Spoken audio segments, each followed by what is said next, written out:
এই ঝাল মিষ্টি কুমড়োর ভর্তাটা যদি একবার বানিয়ে ফেলেছেন তাহলে বারবার বানাতে ইচ্ছে করবে।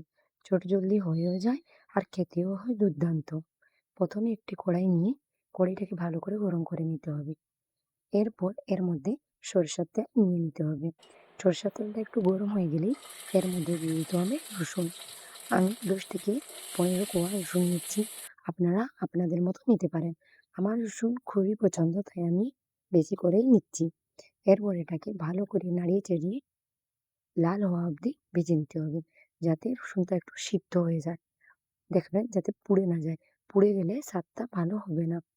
এরপর রসুনগুলো ভাজা হয়ে গেলে একটি পাত্রে এটাকে তুলে নিতে হবে।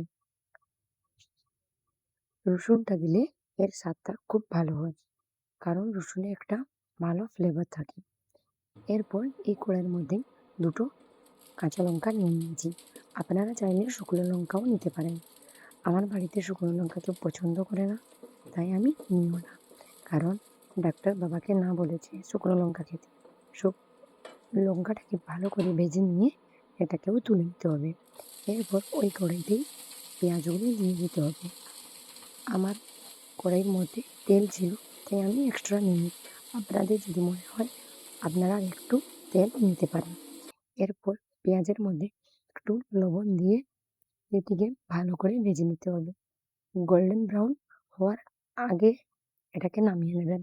কারণ পেঁয়াজটা যদি বেশি করে ভেজে নেন তাহলে এর স্বাদটা ভালো হবে না, খেতে ভালো লাগবে না। তাই পেঁয়াজটা একটু ভাজা হলেই এটাকে নামিয়ে নেবেন। পেঁয়াজ ভাজাটাকে নামিয়ে নিয়ে এর মধ্যে কড়াইয়ের মধ্যে আমি আরেকটু তেল নিয়ে নিচ্ছি, কারণ আমাকে মনে হলো যে আরেকটু তেলের প্রয়োজন, কারণ এরপর আমরা কুমড়োগুলো ভাজবো। তেলটা গরম হয়ে গেলে এর মধ্যে জিরে ফোড়ন দিয়ে কুমড়ো দিয়ে দেবো। কুমড়োটা ছোটো ছোটো করে কাটবেন, না বেশি বড় না বেশি ছোট। বেশি বড় কাটলে সিদ্ধ হতে অনেকক্ষণ সময় লাগবে। আমি এখানে 200 গ্রাম মতো কুমড়ো ব্যবহার করছি, আপনারা আপনাদের মতো নিতে পারেন।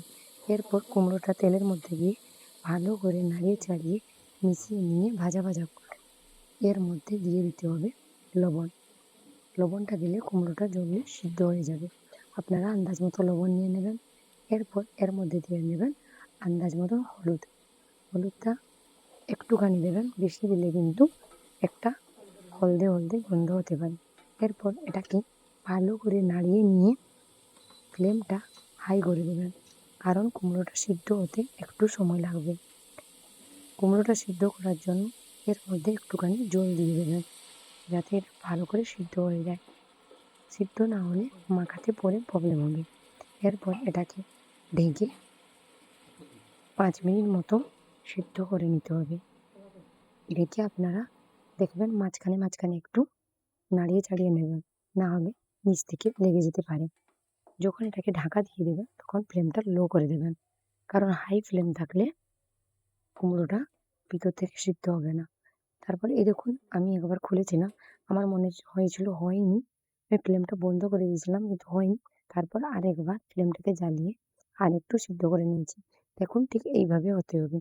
ভাজা ভাজা যখন তেল ছাড়বে তখন আপনারা ফ্লেমটাকে বন্ধ করে এটাকে ওই সেম পাত্রে বের করে নেবেন, যেখানে আমরা আগে থেকে ভেজে রাখা পেঁয়াজ, কাঁচা লঙ্কা আর রসুনগুলো রেখেছিলাম।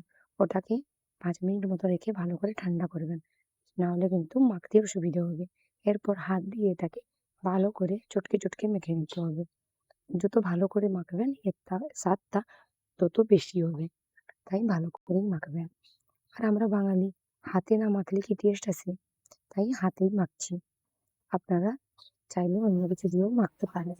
এরপর আর কি, এক থালা গরম ভাতে নিয়ে এর উপরে এটাকে নিয়ে নেবেন।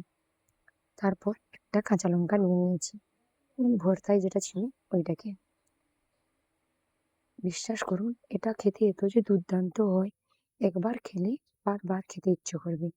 আমি এখানে ভিডিওতে একবার খেয়েছিলাম, বিশ্বাস করবেন না, পুরোটা ভাত শেষ করে দিয়েছি।